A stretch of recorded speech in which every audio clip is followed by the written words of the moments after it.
Well, I got to tell you, Devin, I feel like a kid in a candy store these days. Yeah. Why do I say that? It's not just that there's so much news going on. Of course there is. Yeah.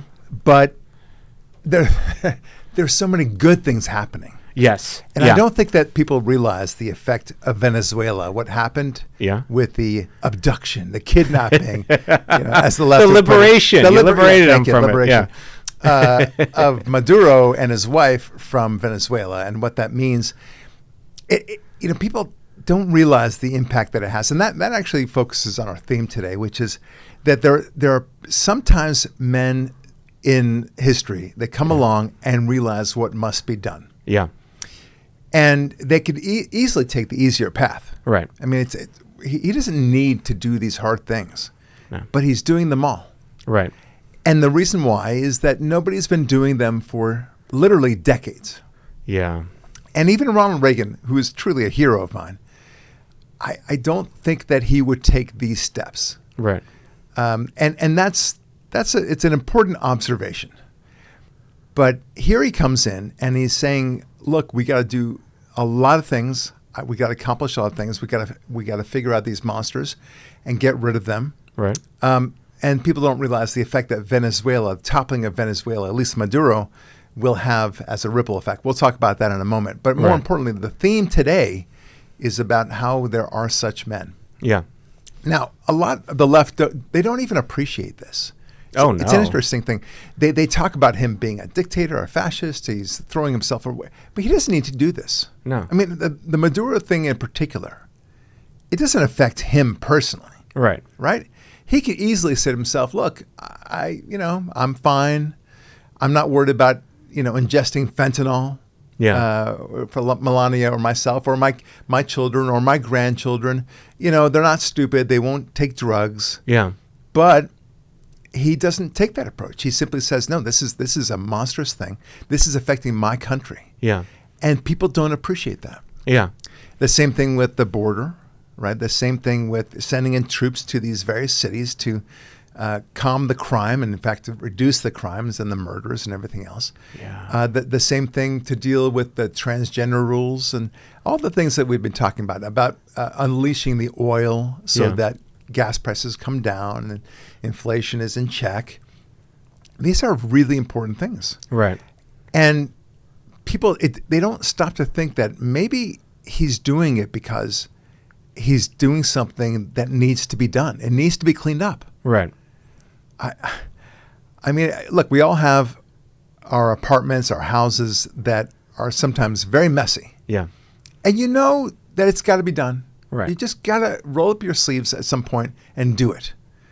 But there are times where it's just easier to say, I'll take care of it tomorrow. Or, you know what? It looks fine this way. Right. Okay. So what if there are clothes on the floor? So what if my bed is not made? So what if there are dirty dishes in the sink? Okay, we'll just rinse them. Don't worry about it. Yeah. But he knows that if you don't clean up the house, if you don't clean up those dishes, if you don't, it leads to a chaos in the house, and eventually termites take over.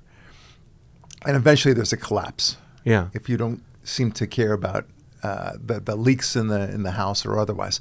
So these are important things, and Trump is doing it. And can I add just a little bit to that? Course. Add the metaphor of cleaning the house is, when you clean the house and the house is clean, or you just do the dishes, or you just do the pots that have been soaking for a week, someone, the other party, I don't want to say spouse, is going to criticize you, threaten to impeach you.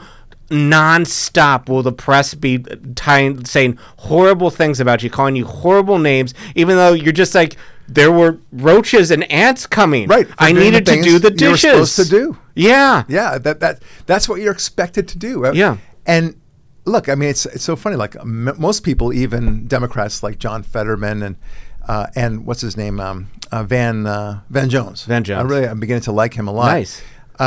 He's super pro-Israel. I mean, the man is really very supportive, and he has moral clarity, at least with Israel, but I think with other things too. Right. Anyway, the point is that Trump is doing these things that need to be done, and people also understand that Maduro was an evil man. They understand that. And even Biden said, nothing is going to happen until you replace Maduro. Yeah. All right, we replaced him. And we still get chastised and still, what's the word I'm looking for? Slammed. Yeah. Okay. There's nothing that Trump can do. No matter what he does, it's going to be considered a horrible thing. Yeah. This is from the New York Times. This is the title for the New York Times. Trump plunges the U.S. into a new era of risk in Venezuela. President Trump opened a new chapter in American nation building by toppling Venezuela's leader and promising U.S. intervention in running its affairs. Okay? Right. So it's a very negative bent on what Trump had done. But what would they have us do? Yeah. I mean, so it's good to have this Venezuelan dictator, and a third of the population of Venezuela leave Venezuela. A third! Yeah.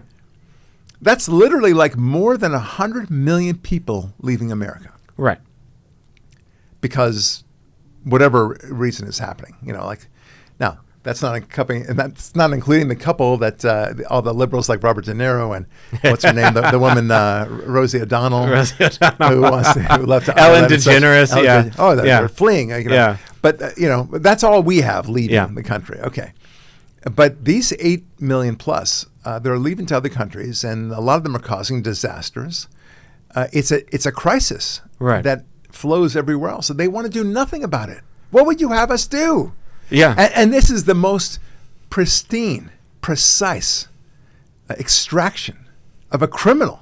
Maduro was a criminal. There was an indictment brought. There was no issue about this. We'll talk about that in a moment too, about the propriety of the Venezuela abduction, if you want to call it that. Yeah. This is a beautiful pièce de résistance. Yeah. That's what it was. And what do they want? They want another Iraq war? They want another Afghanistan? Tell me what you want. And just to extreme that, like Libya with Hillary Clinton, where they were educated, free healthcare. Now they have open slave markets because we didn't take a role in leadership. Yes. Now Trump's Iraq, same thing. Syria, same thing. Now we're saying, no, we're actually going to start leading too. We're taking the leader, and now we're going to lead to give order and make everybody safe. Yes. And how many people did Maduro supposedly kill? I think what I heard was 1 million, but you never know with numbers. Like, aren't the Democrats supposed to care about human life? No, 1 million people is a lot of people. If you don't see the people you're killing, it doesn't happen. Okay? Yeah. You need to understand. Yeah. This is basic science, Devin. God. It's math, sir. Your math is not mathing. So this is from the Babylon Bee. Democrats confused why Venezuelans cheering downfall of nice, warm collectivism. It's great. It's, God. The whole point is the Venezuelans really are thrilled about this. Yeah. The music and the words are not matching. The leftists here in America are upset about the Maduro extraction. And the Venezuelans are cheering it. Oh, isn't that something you want to listen to? Isn't that a factor in your decision? Yeah. Anyway, here's what I love. Trump said very quickly, we're taking over the country. We're certainly taking over the oil. Yeah. It reminds me of the scene of, Captain Phillips, where the pirate yells on I am the captain now. Look at me. I am the captain now. I'm the captain now. I love it. So that's what Trump is saying. And he is the captain, and as he should be. Yeah. The Venezuelan vice president now, a woman, says that she will cooperate with Trump. Nice. Oh, yeah. Yeah. I wonder why. She was also heard to say that she was shocked to hear that there was drug smuggling going on there, right? God. It's really very interesting. So take a listen with Rubio talking about this during an interview on, I believe it was NBC. And the interviewer wanted to really slam him, try to kind of pigeonhole him. Yeah. And he just won't have any of it. Take a listen. Well, we don't need to. First of all, let me go back up. We don't need Venezuela's oil. We have plenty of oil in the United States. What we're not going to allow is for the oil industry in Venezuela to be controlled by adversaries of the United States. You have to understand, why does China need their oil? Why does Russia need their oil? Why does Iran need their oil? They're not even in this continent. This is the Western Hemisphere. This is where we live. And we're not going to allow the Western Hemisphere to be a base of operation for adversaries, competitors, and rivals of the United States. Have specific oil companies? We also want to see that oil and the proceeds from it Hold on. We want to see the oil proceeds of that country benefit the people of Venezuela. Why have 8 million people left Venezuela? 8 million, the single largest mass migration probably in modern history, left Venezuela since 2014 because all the wealth of that country was stolen to the benefit of Maduro and his cronies in the regime, but not to the benefit of people of Venezuela. You know how destabilizing 8 million migrants is? The number one. Okay, so that was my point. 8 million leave since I didn't realize it since 2014. I thought it was even earlier. That's a faster immigration than I even imagined. Wow. But wow, I mean, his points were all exactly right. I think he was actually convincing her. Look, because she confronted him. Why do we need the Venezuelan oil? And he said, well, why does the Chinese need it? Yeah. Why does Iran need it? Why does Russia need it? We are trying to to return stability to the region because Venezuela, have been destabilizing us. Yeah. They've been helping our adversaries in our own hemisphere. What's the word for it? I'm looking for it's a complicated word. Duh. That's it. Duh. Yes, a Latin word, I believe. Yeah. So good word. the proceeds of the U.S.-controlled oil sales revenues will flow into accounts managed by the United States, with funds released back to Venezuela only at Washington's discretion to benefit both nations. Yeah. Yeah. Oil will be rerouted from China. Previously destined mostly for Chinese buyers, Venezuela's heavy crude will now ship directly to U.S. docks, boosting American access to OPEC founders' reserves. Nice. The Gulf refineries now are gearing up. Gulf oil refineries were originally built to handle Venezuelan heavy sour crude oil, historically processing 800,000 barrels per day before the 2019 sanctions, with current capacity for 3 to 4 million barrels per day of similar grades. Nice. Chevron is going to be leading the operations. They were very smart. They stayed there. They kind of dealt with the blows of Maduro and such. But now it's the only U.S. major gas company with a sanctions-exempt license.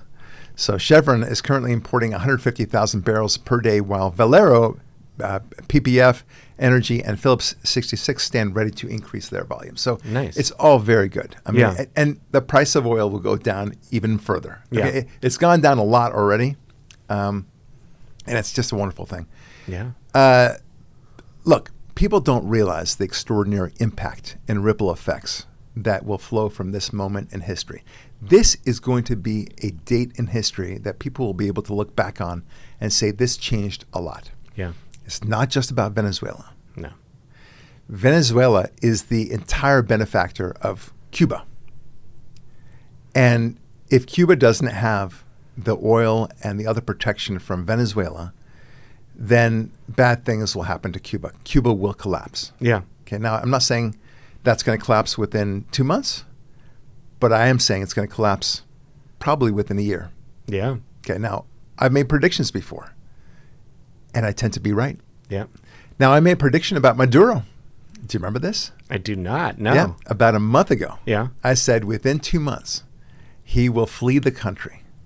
Okay? Wow. Or something will happen where he's no longer Yeah. president. Nice. And that's what's happened. Yep. Okay? Yeah. Now, I don't want to say like, hey, I'm a genius. Right. Think of me as a genius because I saw this. No, I mean, look, the ships were all around. Right. We were strangling him economically. Of course this was going to happen. Something like this was going to happen.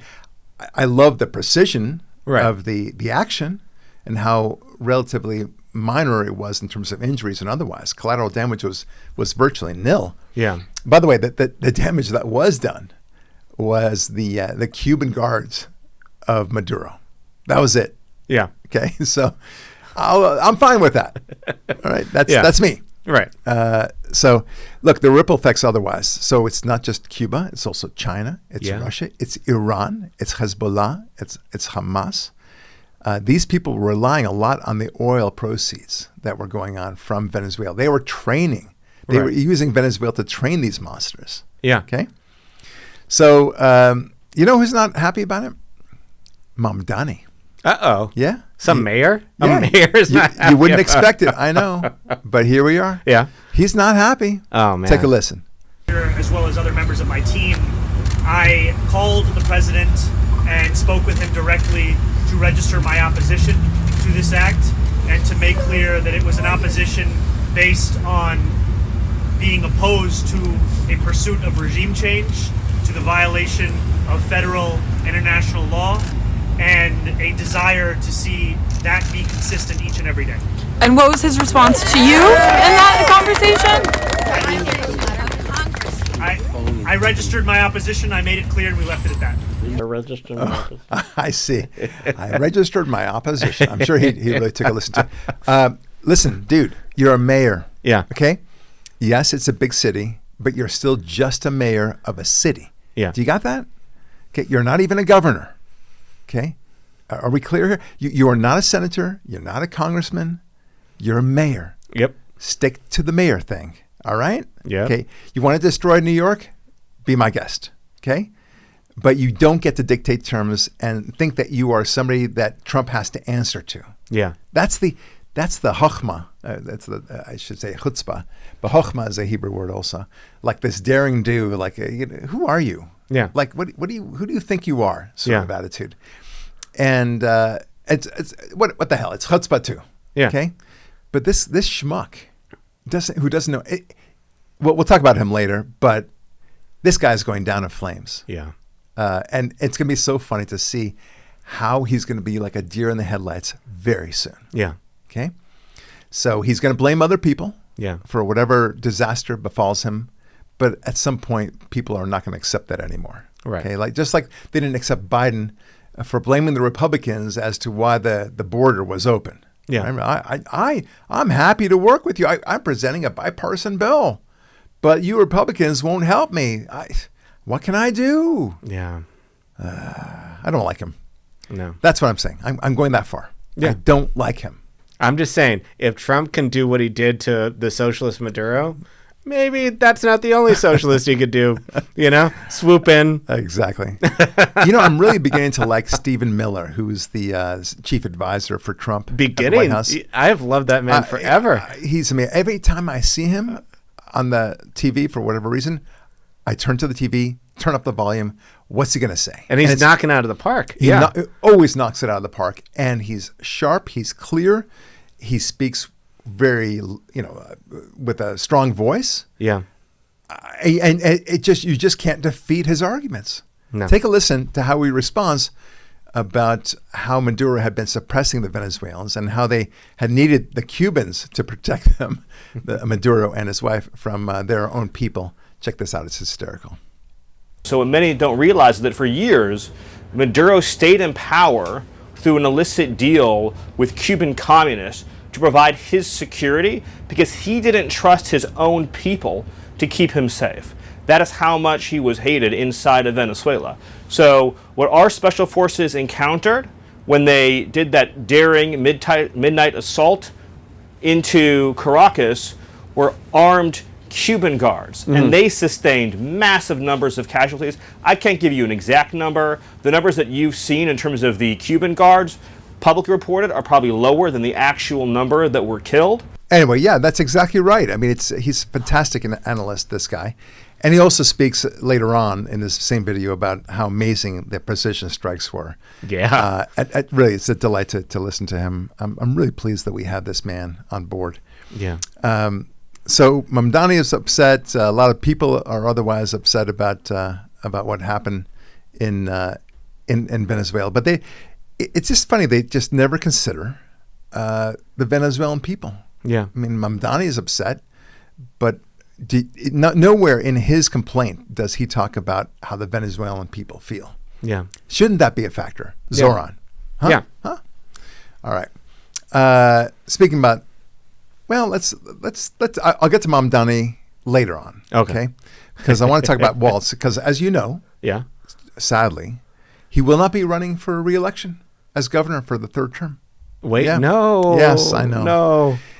I told you that it was mostly good news. Yeah. But I guess that's, every cloud has, some rain associated with it. So yeah, you just have to work with it. Yeah.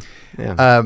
Anyway, Walz, is trying to explain to the world why he just has to get out of this situation. And he's got this video, or so the talk he has Yeah. about Trump.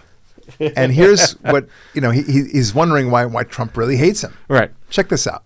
Somali community is absolutely unconscionable. And at some point in time, this is about, I don't know what it is. Whatever it is, I bug the crap out of Donald Trump.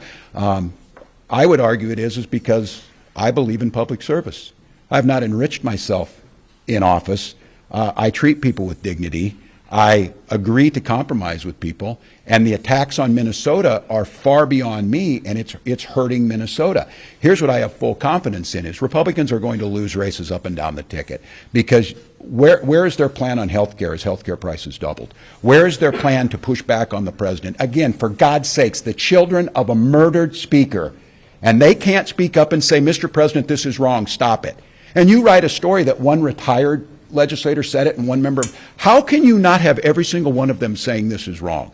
And I'm going to fight this without having to spend any time worrying about the politics of this.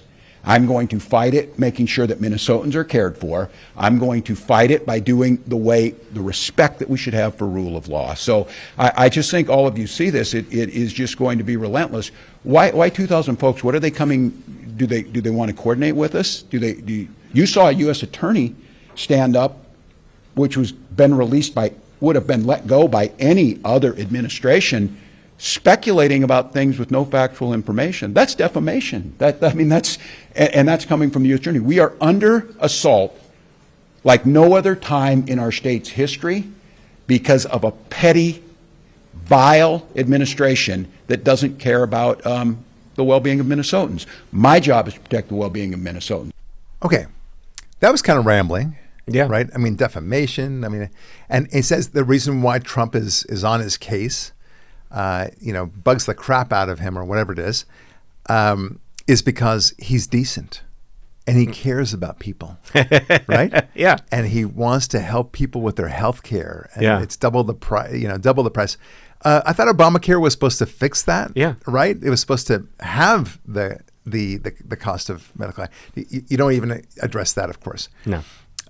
No, sir, no. Okay, and nowhere, of course, does he discuss the big elephant in the room, 800-pound gorilla, call it what you will, that there was this massive fraud going on his watch. Yeah. And he just doesn't say anything about it. It's really very funny. It's like, it reminds me of a friend of mine who caught his wife cheating with like 3 other men. Jesus. Okay. So he proceeds to divorce her. Yeah. She's very upset about that. Like, and how dare you divorce me? And she noted how this might affect the children and their finances and everything else. And she says, these are the consequences of divorce, she tells him.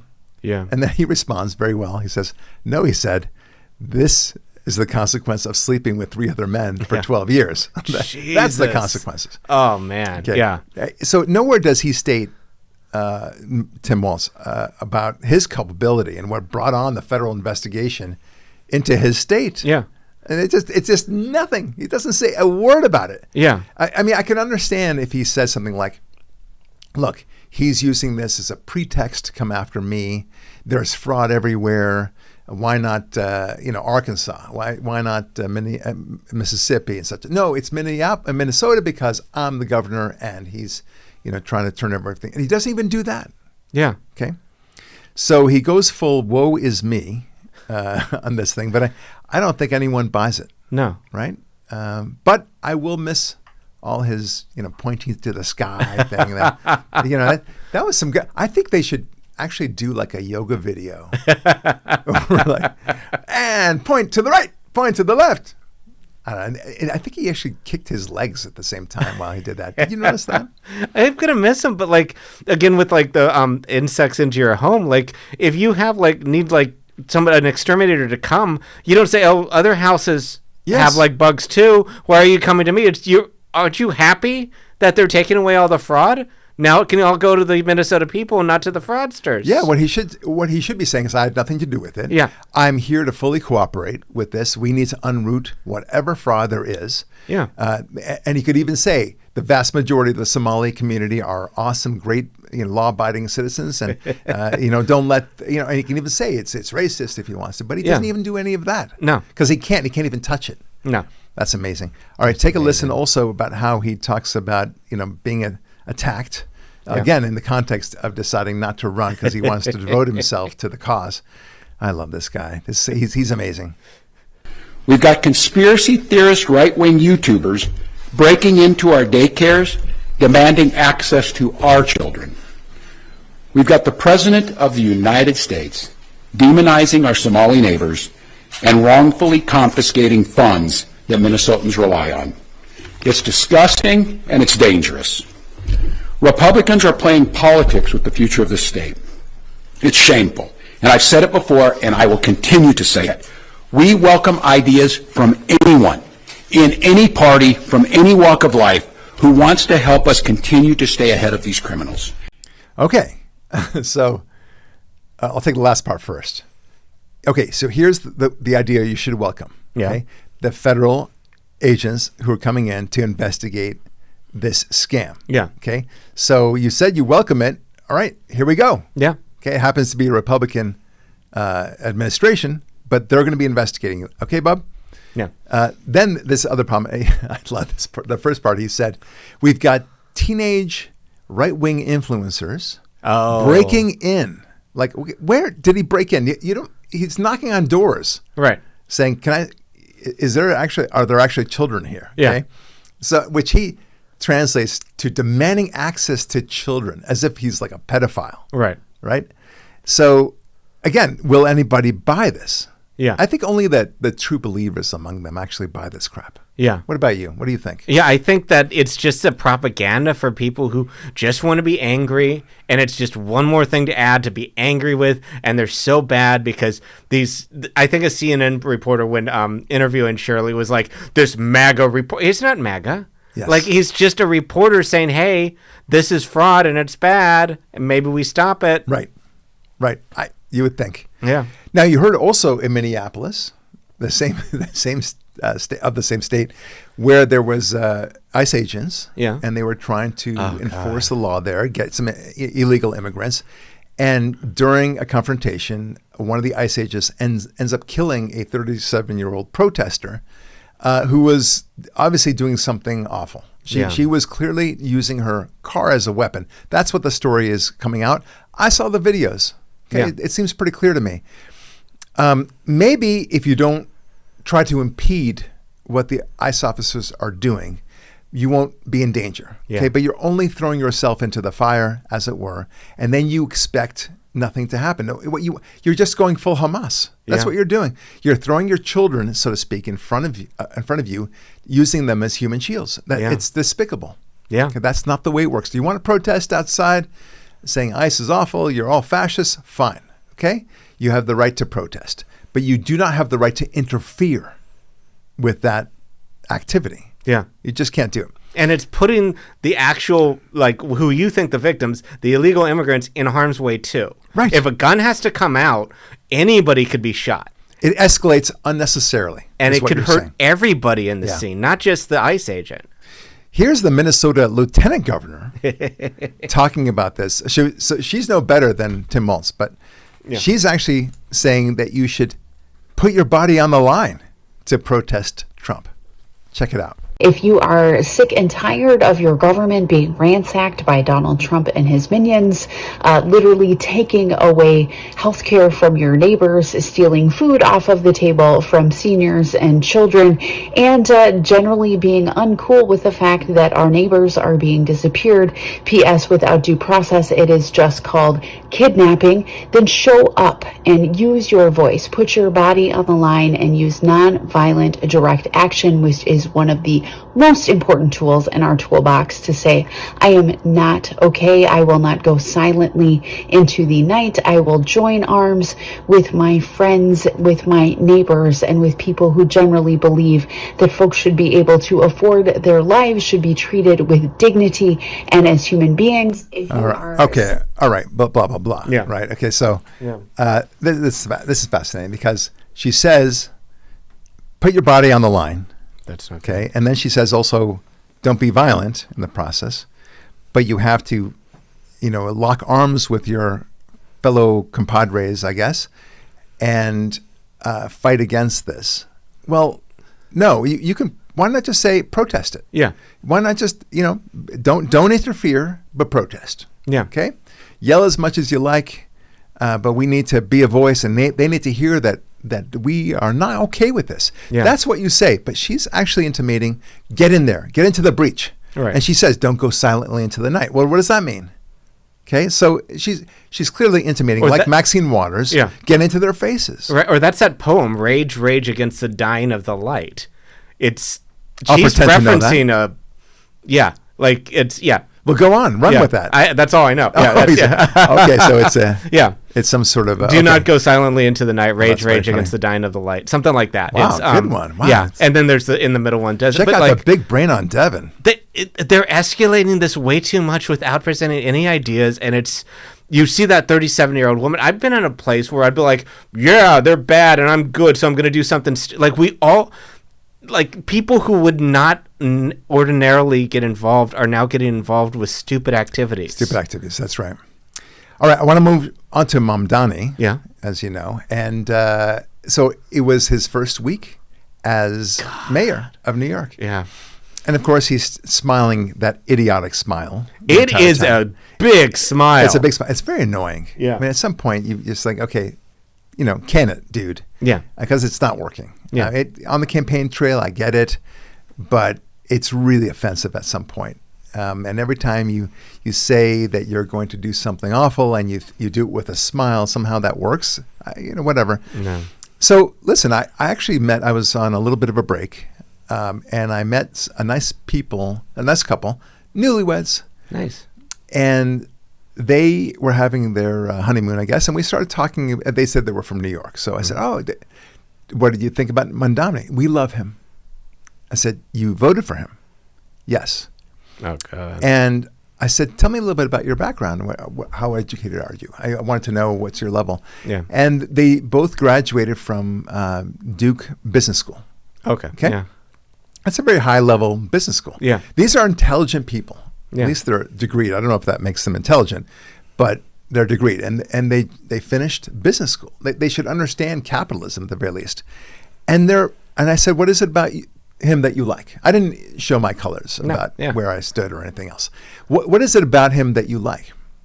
And they said, nothing has worked, so we just want to change. And I did say, well, Giuliani really worked very well. He did work well. Yeah. Oh, my God. And yeah. so did his subsequent mayor, Bloomberg. Yeah. And those are really good years for New York. Why wouldn't you want to have something like that? Yeah. Well, we don't like that because people were ousted from it. Poor people weren't allowed to be part of it. So we want this. Okay. So, just shake it up. But and then I didn't continue on the conversation, and we talked about other things. But to my mind, well, wait a minute. So you're willing to shake up? Why not say that for the whole country? Yeah. Make the whole country communist. Let's shake it up. Yeah. It was tried before. This is not novel. No. We know it's devastating. So, but a little bit of killing is fine if we call it socialism. Yeah. Right. Yeah. It's social. This idea that people have a right to live in any part of any city that they want is bizarre. That's what rent control is all about in many ways, right? Yeah. You must allow poor people, middle-income people to live in this very, lush, otherwise expensive area. So Beverly Hills, they don't do that with Beverly Hills. Nope. They do it with Santa Monica. Yeah. And it always backfires, of course, always. Yeah. When you have rent control, you end up having people that pay a lot more for the apartment under the table. Yeah. That's the way it works. Yeah. Or they sublet, and then they squeeze the landlord out of the whole process, and nobody can get an apartment anyway. Right. Nobody in Santa Monica in a rent control apartment is a poor person. Right. Okay, nobody. I defy you to find me a poor person who's actually availing himself of a rent controlled apartment and actually surviving better because of it. Yeah. Okay, good. Just show me one. And if you want prices to go down, there's only a couple ways, and you increase supply or you reduce demand. Yes. 10 million illegal immigrants in New York City, or however many they are, you remove them. We have more supply, we have less demand. Poor people can get in so much easier, and that's not even enforcing crime. It's that basic. Yeah. And yet most people are economically illiterate. It's such a shame. You know, it's you see it in the schools, but they have no concept of economics. Yeah. They're experts in it somehow. Oh yeah. But they don't know anything about economics. Right. They don't have they don't even the basic thing you think of economics is supply and demand. Yeah. Okay? Whereas where there's less supply of something, then you're going to end up having a higher price for that supply. Yeah. When there's more demand for it, also likewise. If there's less demand, all that stuff, it's basic. Yeah. But they can't even apply it to something as basic as housing. No. Take a listen to this moron speaking exactly on this point. He's now celebrating. It's almost the first thing he says when he's coming in to make his inaugural speech. His first day speech. Here you go. It is also the day that the rent is due. At midnight last night, I swore my oath to become the mayor of New York City. Just a few hours ago today, I celebrated with tens of thousands of New Yorkers. Many of them left our ceremony to return to houses and apartments that do not feel like homes, where bad landlords do not make repairs, where rents constantly rise, where roaches crawl in the hallways and heat in the chill of winter comes rarely, if ever. These New Yorkers voted for a new day for our city because the past one is clouded by housing insecurity and instability, where they cannot afford a life of dignity in the city that they love. Today, on the first day of this new administration, on the day where so many rent payments are due, we will not wait to deliver action. And we will stand up on behalf of the tenants of this city. Yes, we know we are fighting for a rent freeze. But that is not the extent of our efforts. We will also stand up for tenants, build new housing, and get New Yorkers into housing faster. Today, we are announcing 3 executive orders. The first will be to revive the mayor's office to protect tenants.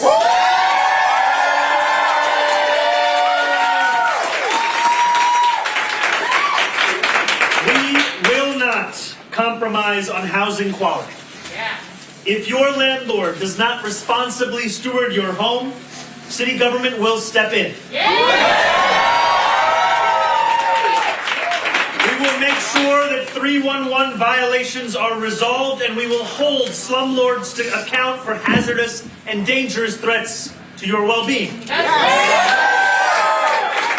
second is to create a LIFT task force. LIFT stands for Land Inventory Fast Track, to leverage city-owned land and accelerate housing development. Okay, so it's more of this nonsense. Yeah. What's interesting, in addition to his total lack of knowledge of the way economics works and the benefits of supply and demand and the brilliance of capitalism actually meeting demand, is that he says we're going to enforce these laws against these landlords and take away their apartments if they cannot do it. So who's responsible for that? You think these landlords want to have really crappy housing? Of course they don't. Right. But you've made it so that they can't charge above X amount. Right. And so they have no profit or very razor thin profits, and you expect them to go into hock to fix the apartments that you told them that they couldn't raise the rent on. Right. If they did, if you let them raise the rent as the market demanded, then they would make it pristine. Yeah. I mean, I'm a landlord. I want to make sure that my tenants are happy. Yeah. But if I had, collapsing ceilings and rats and everything else, nobody would want to, rent my place. Right. Only really poor people would rent my place. I don't want that. It's not good for them. It's not good for me. Yeah. And this guy doesn't understand that basic principle. It's amazing. Yeah. So and he himself lived before he became mayor as a rent controlled Which is tenant. so horrible. It's horrible. He had so much money, and if you actually care about cheaper rent, give that to the poor. Yes, and pay full market price. He's abusing the system that he's now.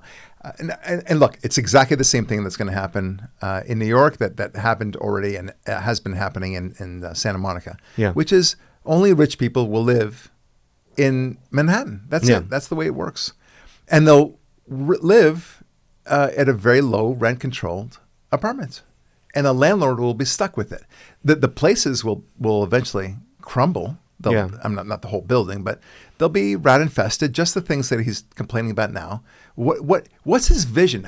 How does he think that this is going to lead to better quality apartments?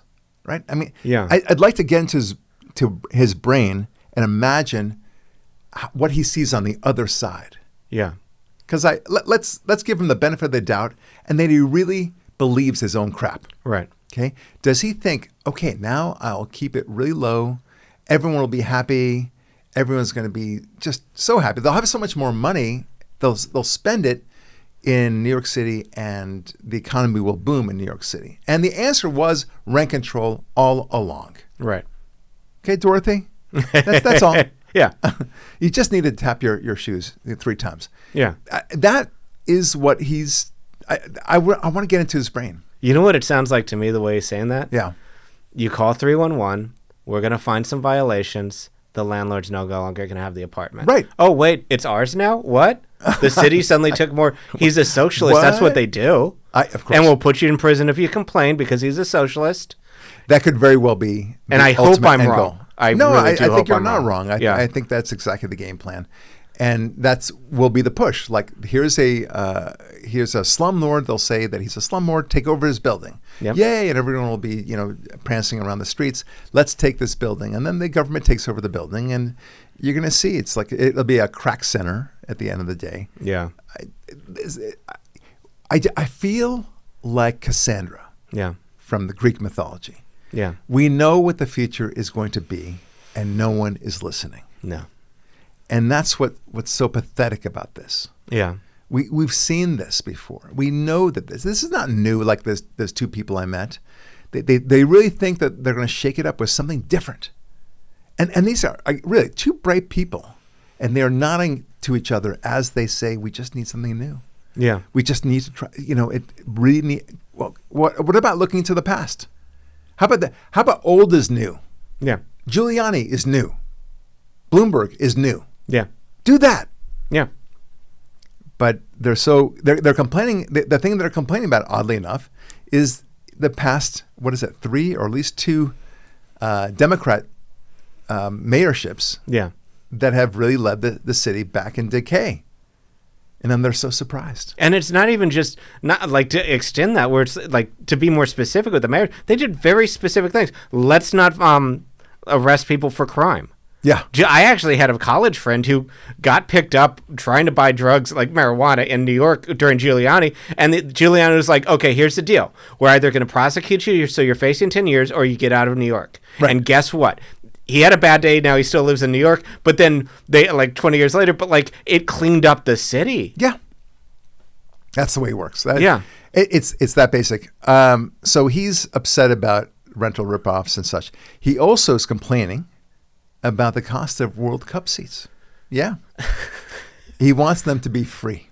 Are they going to be in LA? Are they going to be in New York too? No, it's not gonna, that's the thing. I mean, you got ahead of me on this one. Yeah. But we'll talk about the video in a second. But sorry. No, it's good. It's good. It's going to be all over the country. Oh, and okay. all over in Mexico and Canada as well. Okay. So different cities. Yeah. But it's not even in New York City. Yeah. It's near New York City. I think it's, what is it called? It's in the great state of New Jersey. It's in New Jersey. Yeah, I love New Jersey. So, I'm sorry. But he's awesome. now trying to he wants a task force to look into the prices and make them free. Check it out. And see it, and we're going to bring that focus and that recognition. So I have to ask you about a little controversy that's happening. Come on, it wouldn't be the news if we didn't do that. Soccer fans are quite upset about FIFA and the new price of tickets that are a lot higher than they have been promised. Yes. Some were promised $21, $60. These are going to be as much as $180 or $300. And they wonder, can you do anything about it? And are you going to appoint a soccer czar to do this, or are you going to do it yourself? I am going to appoint a World Cup czar because I think at the core of it, I'm so excited at the fact that we are going to be hosting 8 games across the World Cup next summer, including the final. And I also understand why soccer fans feel the way they do. They have a right to. We're talking about a final that will be here in New York City and New Jersey. Can you do anything about prices? Yes, this is going to be me using my platform to speak up to FIFA at every opportunity. Because it's not just what you said, Marcia. The cheapest ticket to the World Cup final, which will be here in New York City and New Jersey, according to the Croatian Federation, is $4,000. Right. $4,000. That's a huge amount of money. That is five Nobody times. can go. Who can go to that? And that's So? 5 times more expensive than it was to go So what to do the you want final the in price to Qatar. be? I want the price to be something that's affordable. This, you'd have to mortgage your house to be able to afford that for a lot of people.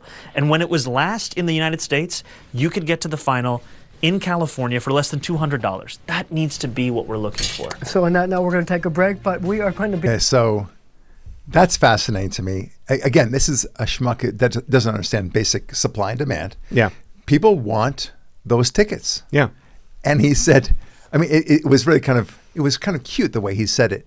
He said, it's $4,000. Nobody can afford to go there. Yeah. Well, apparently people can afford to go there at $4,000 a piece, no less. Yeah. So there is a demand for it. And that's the way it works. There's only so many seats. A lot of people want to see it. And you're going to have to deal with it. And people, hey, great news. It's going to be available on TV. Right. How about that? Yeah. And how about Jersey is different from New York? Right. All New Yorkers do is put down Jersey. That's all they wear black. They talk about directions and they put down Jersey. It's in Jersey, sir. Okay. Anyway, it's in Jersey. This guy, I'm appointing I don't know if it was a czar or something that she said. Like, you do realize that it's not even in your city. Yeah. And so at the end, he said, I'm going to be speaking up to FIFA whenever I can. Okay. And they'll listen to you. Why? Yeah, no one cares. It's soccer, sir. It's really cute. That's true. It is soccer. Good point. It's the breathtaking naivete of this man. I was thinking, like, we were just talking earlier today about, flying in planes. Yeah. I would love to fly in a jet plane with me and just my family. How cool is that? Yeah. Right? Putting aside global warming and all that stuff, right? Which I don't believe it has an impact anyway. Let's add to it, yeah. So I want to fly not only in a jet plane, but I want to fly directly from the closest, Muni airport near me, let's say Santa Monica Airport, and fly wherever I want. I want to go to Aspen. Yeah. Okay? And why should I have to pay the $10,000 to fly that plane? Yeah. That's exorbitant. Nobody can fly that. No. Yeah. No. Yeah. And I should be able to then go to Aspen and ski there. Yep. And stay in a very expensive Aspen resort. Yeah. With massages, by the way. With massage. It's I happen not to a also resort. like bowling. I want a bowling alley in that resort. And if it's not there, make one. I'm sorry. Are there not places with bowling? And then I want to be able to ski, I don't know, for $5. With no lines? With no lines. I don't want to have to my wait. own private lift. Yeah. Okay? And that's the way it should be. Yeah. There's no difference from what I'm saying now, as absurd as it sounds, to what Mamdani is proposing vis-a-vis the soccer seats, the World Cup seats. Yeah. Why? Why do you deserve a seat that's less? Why do I get a Lear jet to fly in that for $200? Right. Which is very cheap. Yeah. Compared to the $10,000, maybe $20,000 that it would actually cost for a very short flight. Right. I have to be with other schmucks. Yeah. In the regular commercial airlines, I'm okay with that, of course. Yeah. And I always look for the cheapest seats, and I'm happy to do that once in a while. I get upgraded. Woohoo! I'm thrilled. But that's the way it works, buddy. Yeah. And thank God that's the way it works. That's the way capitalism works and has worked in the past. And the reason why you were able to complain now and about all the stuff why you have a microphone there, why you were able to even see the World Cup. Without capitalism, nobody would be going to the World Cup. No. It wouldn't exist. No. Oh, what a fool. Yeah.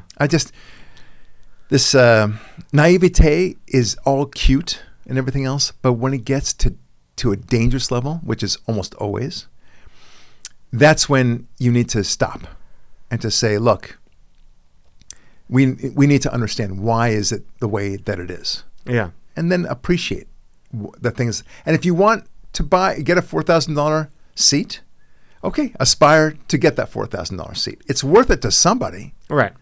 It's not worth it to me. I would never pay $4,000 for a soccer game. Okay? And I love football much more. Yeah. But I wouldn't pay $4,000 even for a Super Bowl ticket. No. Okay? Here it is, Barak. I have a Super Bowl ticket for you, $4,000. Cheap. Right. Probably is cheap for all I know. I don't know. Yeah. And it's really close to the main action. Okay. Yeah. And I'd say thanks, but no thanks. Not Right. interested. Yeah. Just not. If I could see the equivalent of Baryshnikov, I know that he's dead now. But let's say there's a new Baryshnikov. I don't know, who he or she might be. I don't like ballet. Right. I couldn't care less. Yeah. I'm not going to pay $5,000 for that ballet, but somebody else will. Yeah. That's the way it works, you schmuck. Right. And to add to your plan of this is why we do things, what we really need to do, and we've been horrible, the teachers, Department of Education have completely failed by teaching what happens if we do go down the socialism road. In Cambodia, did everybody have a $4,000 ticket to the World Cup? That's right. In a communist Russia, in fascist Italy, there are so many examples in Venezuela just now, Cuba. Like no one's going to Lakers finals in Cuba. They can't all afford that. That's right. It's just very simple. What happens is the commissars like Mamdani continue to be really, really wealthy, and everyone else has absolutely nothing. There you go. Beautifully said. Beautifully said. By the way, that stadium is MetLife Stadium in New Jersey. People. That's right. Y'all put down Jersey, but you got to come to us. Not us. I'm not Jersey. I will talk to people. Maybe he should, be violent like the Minnesota, protesters. Maybe that'll do something. Yeah. It's one thing to protest ICE, enforcement of illegal immigration. Yeah. He should be going in there and fighting people and demonstrating, for the sake of lower prices for the World Cup seats. Yeah. It's kind of on brand to have like a soccer hooliganism where they all fight with each other. It's kind of, that fits. Yeah. So we talked before about naivete. There's a great expression, which is, and I wish I had invented it, but I like the expression. You can avoid reality, but not the consequences of avoiding reality. Ooh, okay, that's good. Very well said. I don't know who said it. Just a great line. You said it now. That's the first I've heard it. Yeah. So we talked a little bit before about Iran. Yeah. Now, Iran is going to suffer as a result of what happened in Venezuela. Again, the ripple effects, the great chain of events that will happen as a result of nabbing Maduro and his wife are huge. Yeah. And one of them is Iran. Iran is already going through a huge protest issue right now, and rightfully so. I'm really thrilled about that, and I hope it collapses soon. Yeah. And Trump has said very directly, look, listen, if you mess with these people, if you engage in violent behavior with these protesters, we, the United States, we're going to get involved. Okay? Yeah. And what that involvement looks like, who knows? But we know that Trump is a man of action. Yeah. And he's established that time and time again. The Iranians are not going to F with him. Yeah. Okay? They're going to have to deal with this in a way where they can't shoot back or do very little action to suppress these students, and most of them are students, which is interesting. It's bookended, right? Yeah. The Iranian Revolution was started by students, and now the revolution of the revolution is started by students. Yeah. Awesome. But okay, here's my prediction. Yeah. Iran will fall. Wow. This year. And I'm going to even be more bold about it. Yeah. It's going to fall within 3 months. Before summer. Oh yeah. Wow. Yeah. I think before spring. Wow. Yeah. Spring is March 21st or so. Yeah. It'll fall before March 21st. How cool is that? If that happens, how many allies does China have? They have North Korea. Right. Russia, kind of. Kind of. And I think that's kind of it. Maybe Cuba, but I think Cuba's going to fall kind of soon too. Cuba's going to be totally surrounded, not able to do anything. They don't have Venezuela. If they lose Iran, yep. Like China doesn't have any allies then. Like, look, Trump, again, is doing everything that needs to be done. Yeah. That's the theme of our show today. Yeah. And he said, look, but the masterstroke about Maduro is that it has an impact on so many other countries. Yeah. Cuba, Iran, Hezbollah, Hamas, those are not countries, I get it, but China, even China. And it's going to show who's boss all over again. Yeah. And it gets it done in a beautiful masterstroke. If you play chess, there's something called a fork. Do you know what a fork is? Yes. Okay, great. I lied. I think I couldn't describe it, but I've been there with it where yeah. Okay, so a fork typically is used with a knight. Yeah. Typically, but it doesn't have to be a knight. But generally speaking, what it means is you put the knight in such a position that it puts the king in check, which means that he has to move the king. But at the same time, it also puts the queen in check. Right. So what does that mean? It means you're going to lose your queen. Yeah. And the queen is, for anybody who plays chess really well, is the most important piece other than saving your king. Right. And that's what happened. This was a fork. Yeah. In a way that nobody seems to be appreciating quite yet. They're going to. But we will look back on this day. Was it January 3rd? Yeah. Of the nabbing of Maduro. And we'll say that created a ripple effect, a cascading set of events that caused many other countries to collapse. Yeah. And brought back so much more democracy. I'm also going to predict some other things. Yeah. Iran within 3 months. Cuba within the year. Wow, because those Chevys, those old-time 57 Chevys. We want them back. No, I would love to. I know they're probably horrible engines, but we could really rebuild an interior engine. We go to Venezuela for the oil. God, I would love those old cars. We go to Cuba for the 50s Chevys. Oh, man, that would be amazing, man. Oh, wow. Maybe that's not a legitimate purpose to go to war, but I think it's a cool reason. Cigars, rum. Yes. I am okay with the liberation of Cuba. Things are going to change. Yeah. Now, I think by the end of this year, Cuba will fall. Yeah. Okay. That would be pretty awesome. I think Hamas and Hezbollah are already falling, so it's not a big prediction on my part. But I think you won't really hear very much about Hezbollah by the end of the year. Hamas even less so. Yeah. Good stuff is happening. Yeah. Colombia is now in big trouble as well. But Colombia is less of a concern because they do have normal elections. So they have a socialist right now. In 3 months, she might very well be out. Right. Great. Okay. So there's no real pressing need because we'll let democracy take care of her. Yeah. God willing, it's a legitimate election. But the problem for them, Colombia, is that they better make sure that it's a legitimate election, right? So absolutely mail-in voting. Because that's how you know it's going to be legitimate is mail-in voting. No voter ID, mail-in voter. That's how we know. All right. But what do you think of my predictions? I think they're bold, and I think really it could happen because now you've completely isolated China, which is incredible geopolitical strategy. Right. If he does that, the midterms are going to go conservative, like Republican, very easily. Yeah. Which is going to be incredible. And yeah. Yep. Okay. So let's see a couple of other small items. By the way, just a cute thing from Babylon Bee about Tim Walz. Yeah. So Tim Walz to not run for office again so that he can spend more time in prison. That's awesome. All right. There was a break-in to J.D. Vance's home. Oh, God. Yeah. A transgender guy. Surprise! like, what is it with these people? Well, I mean, can't you just have a normal crazy lefty? Yeah. Break into somebody's home? Why is it transgender always? It's not gay necessarily. You don't hear lesbian attacks, J.D. Vance, or a gay man attacks J.D. Vance. They're fine. It's the transgender folk that seem to have something going on in their heads. Yeah. And it's not giving them a good reputation.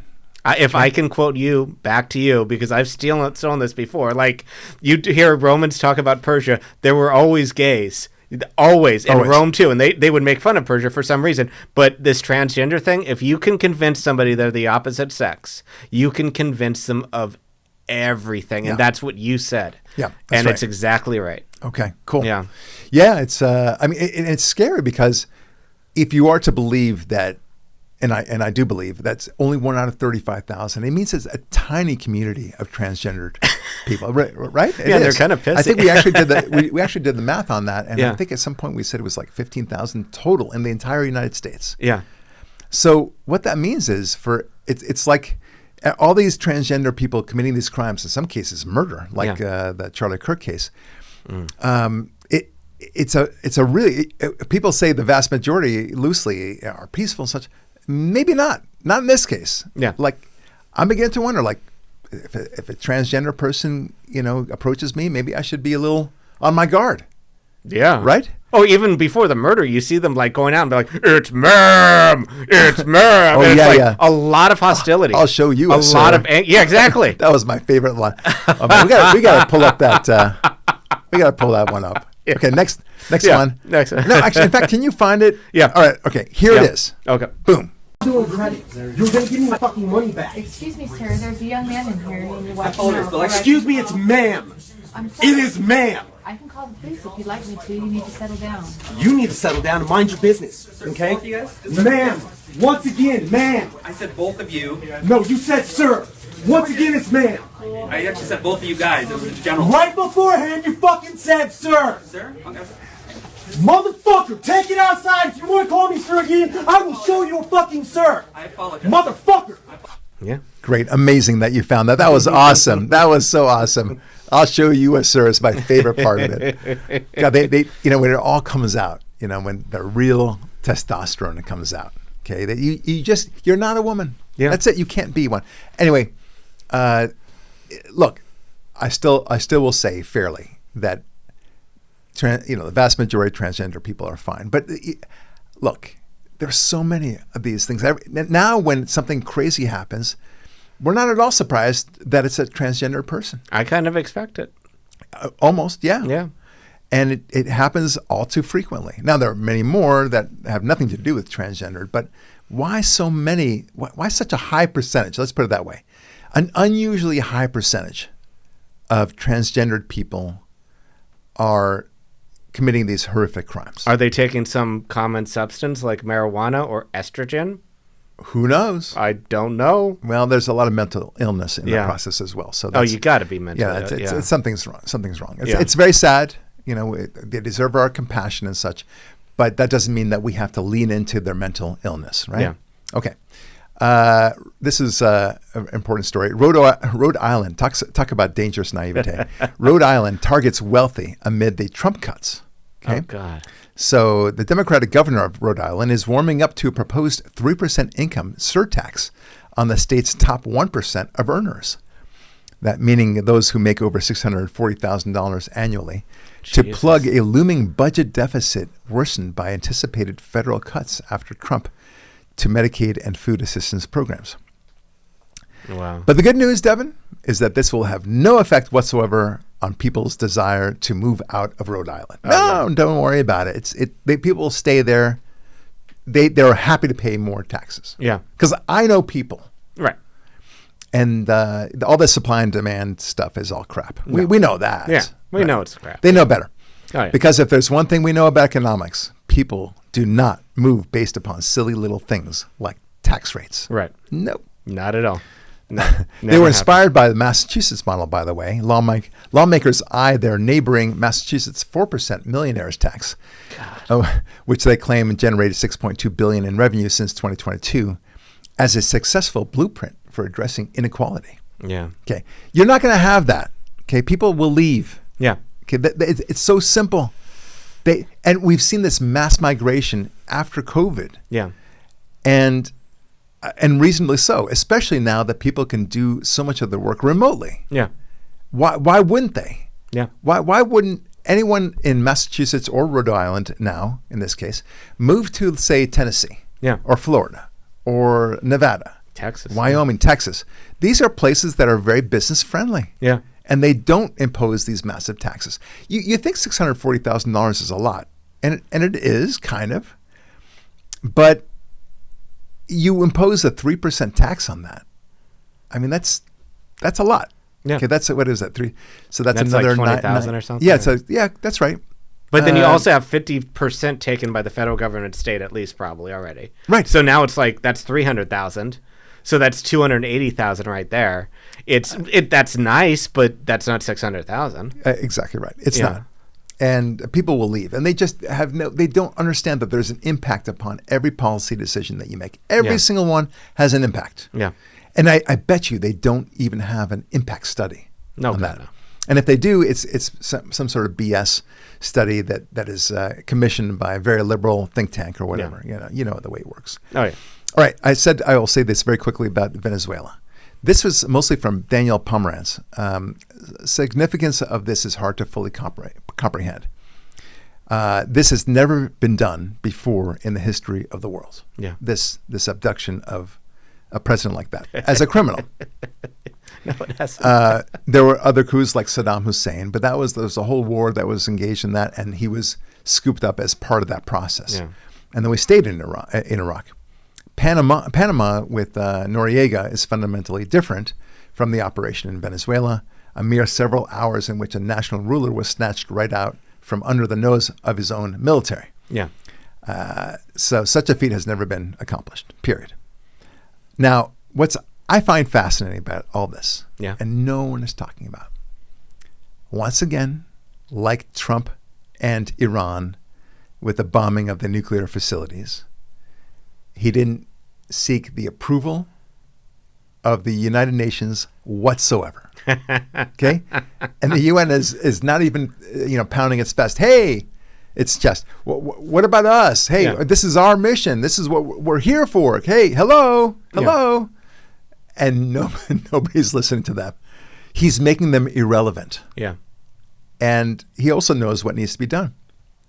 Everyone's happy about this. Oh, yeah. Everyone should be happy about this. The Venezuelans, of course, are very happy about this.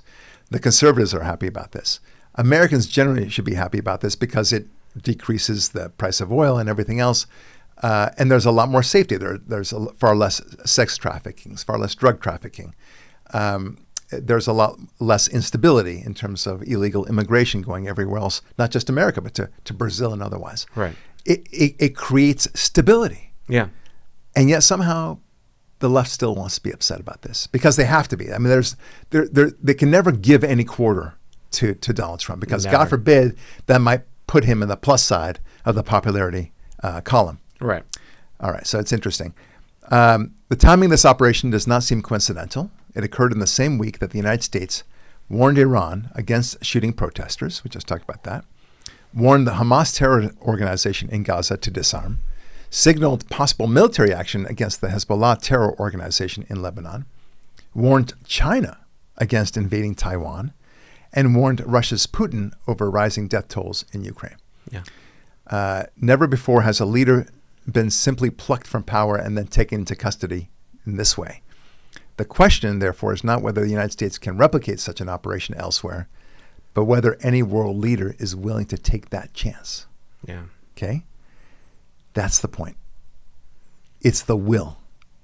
Okay, remember that word. Yeah. That difference between Trump and every other leader in the world, and for that matter, every single other president before him, is that he has the will. Yeah.